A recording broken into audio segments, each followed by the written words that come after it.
أهلا اسمي ليو من Newcastle. My name is Fajan. I learned a lot about Arabic and it was really fun. We learnt phrases, like for example, say hi or to say where you live, and then we also were saying hi to our partners and asking questions about where we lived, like question and answering.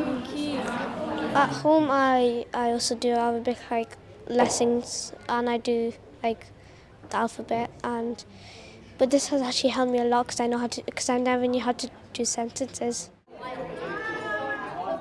We learn how to say stuff in Arabic and how to like write letters, and we learn how they write from right to left and not like our English left to right.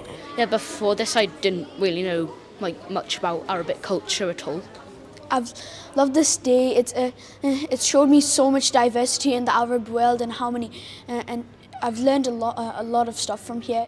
So the good thing about something like today, where the kids come along for a couple of hours, is that we can sow a seed of curiosity about Arabic language and Arab culture.